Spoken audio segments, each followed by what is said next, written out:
안녕하세요. 차쌤의 통하는 오웨이의 차쌤입니다. 자, 여러분들은 지금 지난 시간에 이어서 비즈니스 엑셀 심화 과정 실기 문제 풀이를 듣고 계시거든요. 지난 시간에는 우리가 중점적으로 함수와 관련된 부분을 집중적으로 이제 해결을 해보셨고, 지금은 기능 위주로 한번 풀이를 해보도록 하겠습니다. 지난 시간 하셨던 함수 내용에 작성하셨던 학생 정보 관리라는 시트, 여기에서 조금 문제가 그러니까 덜 해결한 문제들이 몇 개가 있거든요. 4개 정도 있네요. 그죠? 4개가 있는데, 요 내용을 여기에 추가적으로 수정하면서, 해결을 하면서 나머지들을 이어서 해보도록 하겠습니다. 자, D8셀, 20번부터 보시면 되는데요. D8셀에 커서를 갖다 놓으시고요. 여기다가 틀 고정을 하라 했으니까, 보기라는 리본으로 가주셔서 틀 고정을 눌러주시게 되면 고정이 됩니다. 이 기능은 설정하는데 어렵지 않은데 어떤 기능인지를 솔직히 잘 이해 못 하시는 분들이 많으셔요. 그래서 이 부분은 스크롤 했을 때 이렇게 고정이 되는 효과를 두는 겁니다. 화면을 고정시켜 주는 거죠. 그래서 커서 위치의 위에 쪽에 해당하는 부분과 커서 위치의 왼쪽이 고정된다 라고 생각하시면 되겠습니다.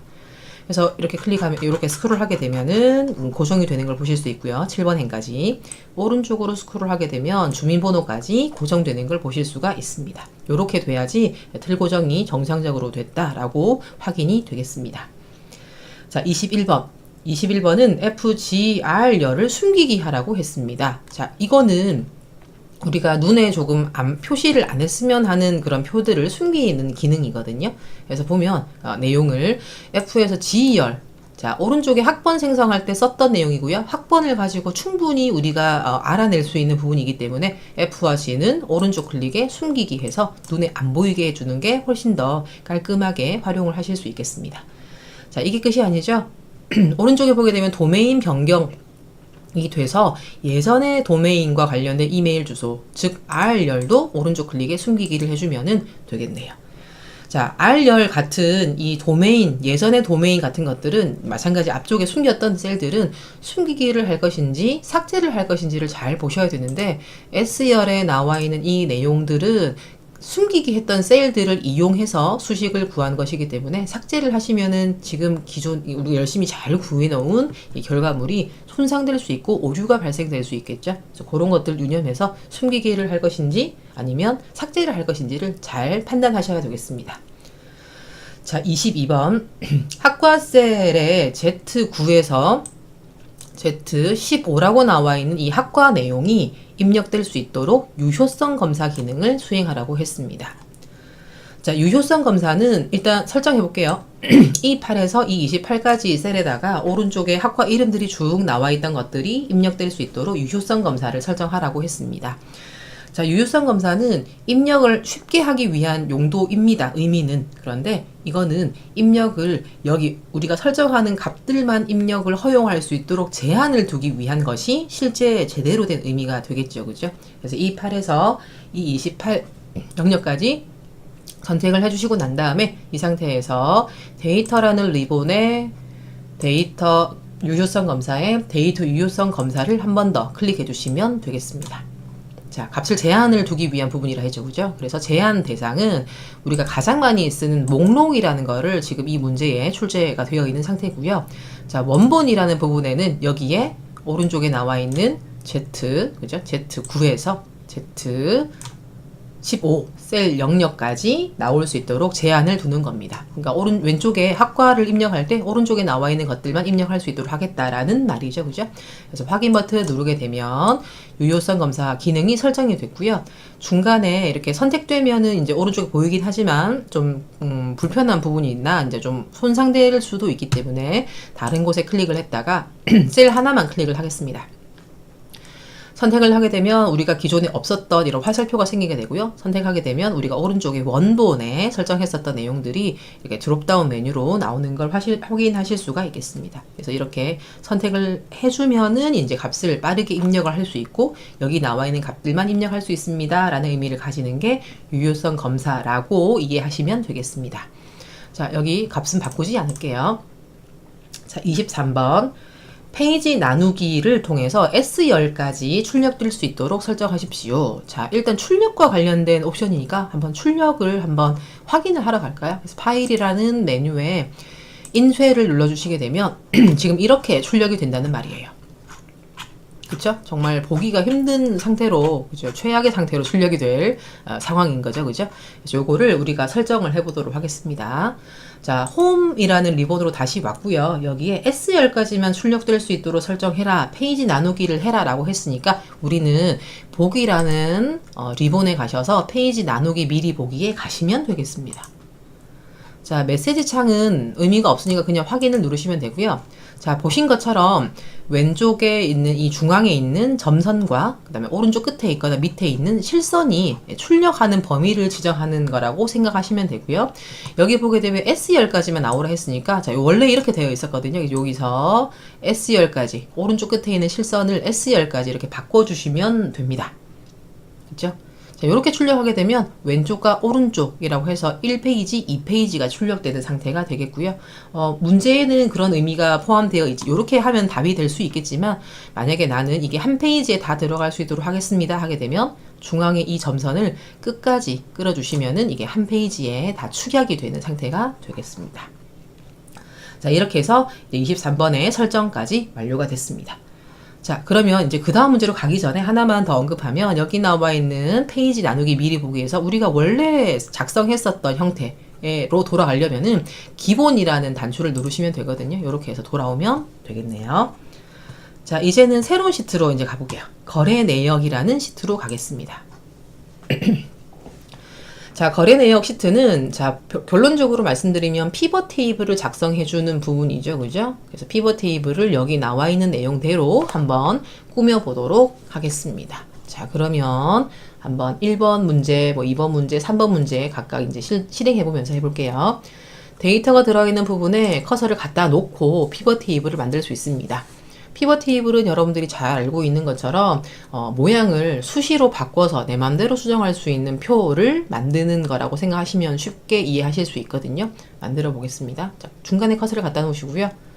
삽입이라는 리본에 가시게 되면 왼쪽에 피벗 테이블에 피벗 테이블을 누르실 수 있습니다. 자, 그러면 여기 원본 데이터가 활성화되면서 이 데이터를 가지고 피벗 테이블 만들 거지? 라고 물어보는 거와 똑같은 창이라고 보시면 되고요. 자, 문제를 보니까 피벗 테이블은 L3 셀부터 나타나도록 하라 했으니까 새로운 워크시트가 아니라 기존 워크시트가 되겠죠. 그죠? 자, 그러면 활성화되는 이 칸에 L3을 찍어주시면 되겠습니다. 그쵸? 그리고 확인을 누를게요. 누르게 되면 왼쪽에, 지금 오른쪽에 추가되어 있는 이게 피벗 테이블이 만들어진 상태고요. 이 모양을 설정하기 위한 피벗 테이블 필드 목록이라는 창이 뜨는데, 여기서 모양을 만들어 주실 수 있고 맞는 거를 쉽게 수정을 하실 수가 있겠습니다. 자, 그러면 한번 보겠습니다.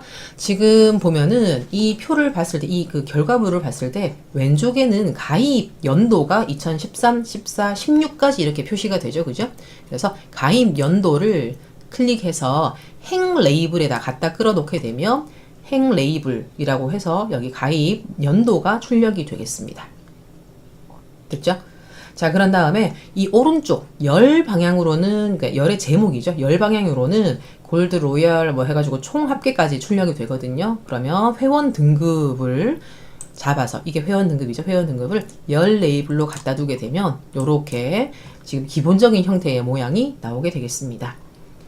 자, 그러면 이제 이게 가입 연도에 관련된 내용이고요. 이제 가입 연도와 이제 그 등급에 대한 내용이고요. 나중에 이 부분은 수정을 해줄게요.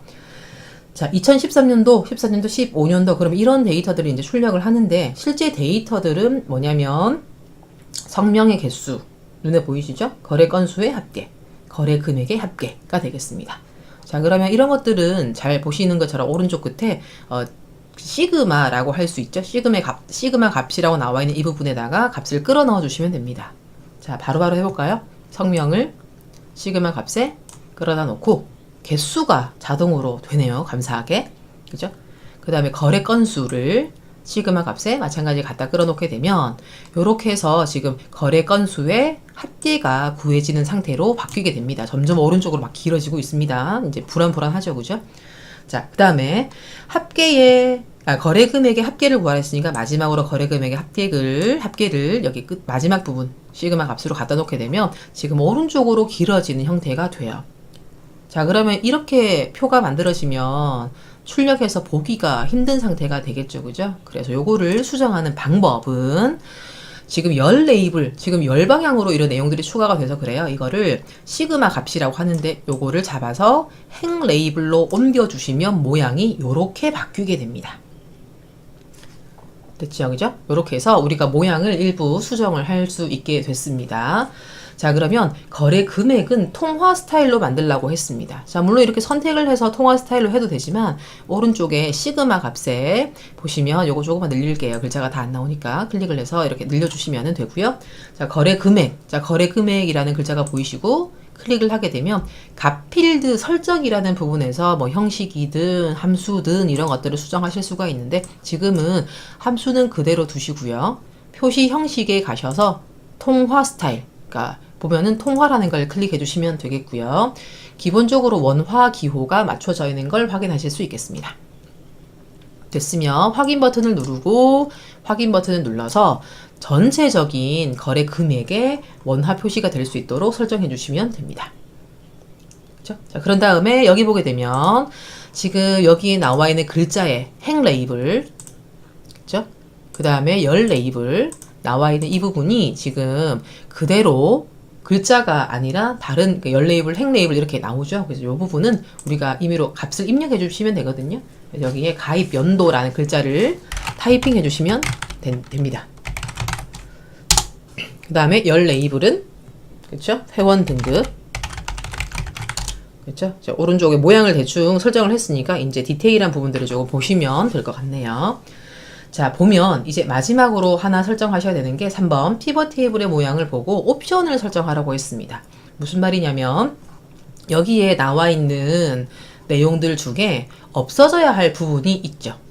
그렇죠? 맨 마지막에 나와 있는 성명, 거래 건수, 거래 금액이라 나와 있는 21번부터 23번 행, 그러니까 총 합계를 구하는 부분인데 여기에 대한 내용들이 사라져야 되겠습니다. 자, 그러면 이거는 어디에 해당하는 건지 한번 옵션을 설정해 볼까요? 자, 여기서 오른쪽 클릭에 피벗 테이블 옵션에 가주시면 되겠습니다. 그쵸. 열심히 마음의 준비를 하셔야 되겠죠? 행인지 열인지를 구별해야 되니까. 요약 및 필터라는 부분에 가시면 되고요. 행의 총합계 표시, 열의 총합계 표시를 체크를 하나를 해결을 해야 됩니다. 그죠? 오른쪽에 나와 있는 Q열에 있는 이 총합계는 지금 현재 어떤 거에 대한 합계냐면 열의 그죠? 총합계가 되겠고요. 그죠? 그러니까 행의 총합계가 되겠고요. 밑에 나와 있는 이 부분, 우리가 없애야 하는 부분은 열의 총합계가 됩니다. 그래서 열의 총합계 표시 체크를 집어주시고 확인을 눌러볼까요? 하게 되면 우리가 원하는 결과물이 지금 우리가 만들어야 될 것과 똑같이 만들어지게 되는 걸 확인할 수 있습니다. 자, 만약에 실기시험일 경우에는 이렇게 옵션에 가서 내가 열인지 행인지 모를 때는 열도 해제해 보시고 행도 해결해 보시면 이 문제가 확실히 되겠죠. 그죠? 그래서 완성을 해 주시면 되고요. 이 상태에서 다른 곳에 클릭하시게 되면 옵션 설정할 수 있고 모양을 설정할 수 있는 그 창이 사라지게 되겠습니다. 여기까지가 이 문제의 답이 되겠습니다. 자, 이번에는 거래 내역 2 시트에 가서 이번에는 이제 매크로와 관련된 문제들이 이어서 나오네요. 그래서 문제를 한번 풀어보도록 하겠습니다. 자, 거래 내역 시트에서 부분합 기능을 수행하는 양식 단추를 추가하라고 했습니다. 자, 양식 단추는 회원 거래 내역이라는 왼쪽과 오른쪽에 단추를 갖다 넣으라고 했네요. 그죠? 자, 회원 등급별로 정렬부터 해줄까요? 자, 중앙에 커서를 갖다 놓으시고요. 그런 다음에 데이터라는 리본에 정렬이라는 단추를 누르시고요. 그쵸? 부분합을 하기 위해서 먼저 해야 될 게 그 정렬이니까 요거는 부분합의 사전 작업이구나 라고 캐치를 하시면 되겠습니다. 자, 그러면 정렬 기준은 회원 등급이 되겠고요. 자, 오름 차순이니까 가벼운 마음으로 체크되어 있는지 확인하시고 확인 버튼 마저 눌러주시게 되면 이제 정렬이 잘 된 걸 확인하실 수 있겠습니다. 자, 이렇게 하시고 난 다음에 합계, 자, 2번 문제 부분합 중에 합계와 평균을 구하는 양식 단추를 각각 만들 거예요. 등급별 합계 단추, 그죠? 그 단추는 회원 등급별 거래 건수, 지금 여기 나와 있는 거에 대한 합계를 구하는 기능을 수행할 것이고요. 마찬가지 평균 단추를 누르게 되면 평균이 구해지도록 바뀌면 되는 거죠. 그죠? 그래서 다음처럼 단추가 배출될 수 있도록 제목의 왼쪽 오른쪽에 배치할 거고요. 커서가 어느 위치에서든 똑같은 기능을 수행할 수 있도록 하기 위해서 매크로는 반드시 기록하기 전에 상관없는 부분에 커서 두는 거 중요하다고 말씀드렸을 겁니다. 자, 그러면 한번 해볼게요. 자, 먼저 매크로부터 만들겠습니다. 자, 상관없는 부분에 커서를 두시고 개발 도구라는 리본에 매크로 기록으로 갈게요. 자, 매크로 이름은 뭘로 하실 거냐면 부분합이라고 합계라고 하겠습니다. 합계. 합계라는, 그죠? 합계를 구할 수 있는 매크로를 만들려고 했으니까. 그래서 자, 다른 것들은 별다른 사항이 없기 때문에 바로 확인 버튼을 누르겠습니다. 자, 지금 왼쪽 위에 누르진 마시고요. 기록 중지가 되어 있는 상태는 지금 기록 중이라는 걸 말하고 있는 거고요. 자, 그럼 부분합 빨리 한번 해보도록 할게요. 중앙에 정렬이 되어 있는 상태이니까 그냥 이 상태에서 바로 데이터라는 리본에 계속 녹화되고 있는 중입니다. 이 상태에서 부분합이라는 단추 찾으실 수 있죠? 클릭을 해주시게 되면 창이 뜨게 됩니다. 자, 여기 보게 되면 그룹할 항목은 문제에도 나와 있는 것처럼 회원 등급별로 라고 나와 있으니까 이게 그룹이 되는 거죠. 그래서 회원 등급을 그룹할 항목으로 맞춰주시면 되고요. 거래 건수와 거래 금액의 합계를 표시하라 했으니까 거래 금액은 체크되어 있고 우리가 더 해야 되는 거는 거래 건수라는 거를 더 체크를 해주시면 되겠습니다. 됐죠? 그렇게 해서 확인 버튼을 누르게 되면 이게 우리가 부분합으로 등급별로 요 두 개, 거래 건수와 거래 금액에 대한 합계를 구한 상태라고 보시면 되고, 다 됐으니까 기록을 중지하러 갈까요? 개발 도구에 기록 중지를 누르겠습니다. 첫 번째 매크로가 완성이 됐네요. 자, 그러면 이 상태에서 우리가 커서를 다른 곳에 옮겨 두고요. 그죠? 자, 이런 상태에서 원래 이제 여기서 바로 하셔도 되는데, 만약에 이 부분합을 다시 좀 지우고 원래대로 돌리고 난 다음에 다시 부분합의 내용으로 가시려면 이 중앙에 클릭해서 데이터라는 리본에 가셔서, 그죠? 여기에 부분합에 가시고 난 다음에 모두 제거라는 단추를 누르시게 되면 원 상태로 됩니다. 그렇죠? 매크로를 할 때 부분합을 하는 이것까지 녹화를 조금 하고 싶어서 한번 지워봤습니다. 안 지워도 똑같은 기능을 수행할 수 있으니까 걱정 안 하셔도 돼요.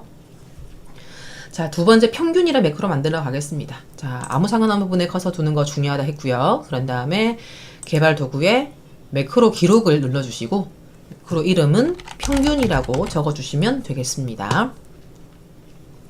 합계하신 거와 똑같고요. 부분합을 이제 함수만 바꿔주시면 되는 건데 한번 해볼게요. 평균 확인을 누르시게 되면 이제 녹화가 되고 있는 중이고요. 커서를 이제 데이터 중간에 갖다 두게 되면 이제 부분합을 하러 데이터라는 리본에 가셔서 부분합이라는 단추를 눌러야 되겠습니다. 지금 우리가 다 초기화 시킨 상태이기 때문에 자, 조금 수정할 부분이 있겠죠? 회원 등급을 가지고 거래 건수와 거래 금액에 대한 평균을 구하겠습니다. 라고 나왔습니다. 이렇게 실행하는 기능을 녹화하면 되니까 그냥 바로 편안한 마음으로 확인을 누르시게 되면 아까는 합계였는데 지금은 평균으로 바뀐 거를 확인하실 수 있고요. 다 했으니까 기록을 중지하러 가야 되겠습니다. 그래서 기록 중지, 개발 도구에 기록 중지 탭으로 가서 중지를 시켜주시면 되겠네요. 자, 이제 남아있는 거는 왼쪽 오른쪽, 제목의 왼쪽 오른쪽에 단추를 갖다 넣는 것이 이제 마지막 내용이거든요. 한번 이제 가보겠습니다. 자, 여기는 단추라고 해서 여기 뒤에 양식이라는 글자가 좀 빠졌어요. 그래서 그 매크로를 실행하는 전용 단추에 해당하는 개발 도구 탭에 삽입이라는 이 아이콘을 누르시게 되면 맨 앞에 나와 있는 단추 양식을 말하는 거예요. 그렇죠? 자, 그러면 단추 양식을 클릭해서 제목의 왼쪽 부분에 적당한 부분에 드래그 앤 드롭을 해주시고요. 자, 이거는 합계가 먼저 배치돼야 되니까 합계를 클릭해주고 확인을 누르시고 난 다음에 이 단추의 이름은 등급별 합계라는 글자로 조금 수정을 해주시면 되겠습니다. 그렇죠? 자, 단추 하나 더 넣어야 되죠? 개발 도구에 삽입에 가셔가지고 양식 단추를 클릭해서 이 제목 오른쪽 부분에 드래그 앤 드롭을 해주시면 되고요. 여기에 평균을 클릭해 주시고 확인을 누르시면 되고요. 마찬가지 단추의 이름은 등급별 평균이라고 수정해 주시면 되겠습니다. 자, 다 했습니다. 자, 커서는 뭐 아무 상관없는 부분에 갖다 두든 이 중간에 갖다 두든 상관없이 똑같은 기능이 수행이 돼야 되거든요. 한번 확인해 볼까요? 자, 합계를 누르면 합계가 바뀌죠. 합계로 구해야 되죠. 그죠? 등급별 평균을 누르면 평균으로 바뀌게 됩니다. 한 번 더 눌러 볼까요? 그래서 이렇게 설정이 되는 걸 확인하시고 별 무리 없이 진행이 된다면은 문제의 답이 되겠습니다. 됐죠? 그래서 매크로에서 가장 유념해야 되는 거는 커서를 매크로 기록하기 바로 전에 상관없는 부분에 커서를 놔두고 기록을 시작해서 옮기는 것이 제일 중요한 부분이라는 거, 기록을 다 하고 난 다음에 기록을 꼭 중지해야 된다는 거, 이게 중요하다고 기억을 잘 해주시면 되겠습니다. 자, 이제 드디어 마지막 시트로 갈까요? 도서 목록이라는 시트입니다. 자, 도서명으로 오름차순되는 매크로를 작성하고 양식 단추에 지정을 하라고 했네요. 자, 지금 문제에 빨간색 테두리가 되어 있는 이 부분에 도서명 여기 글자 나와 있는 이 부분에 도서명 오름차순, 분류의 내림차순이라 나와 있는 이 단추거든요. 그래서 요것도 단추. 그래서 지금 보면은 두 개를 만드는데 하나는 도서명으로 오름차순하는 단추를 놓을 거고요. 그죠? 그 다음에 분류명으로 내림차순하는 단추를 각각 두도록 하겠습니다. 자, 의미는 다 설명이 됐으니까 한번 문제를 해결해 보도록 하겠습니다. 자, 해야 되는 것은 이제 정렬하는 거를 기록을 하는 거죠. 그죠? 그런 다음에 문제 내용에 뭔가 메시지 창을 띄워주는 코딩이 조금 들어가는데 요거는 간단하게 해결이 가능하니까 자, 같이 한번 해볼게요. 얼마 안 남았습니다.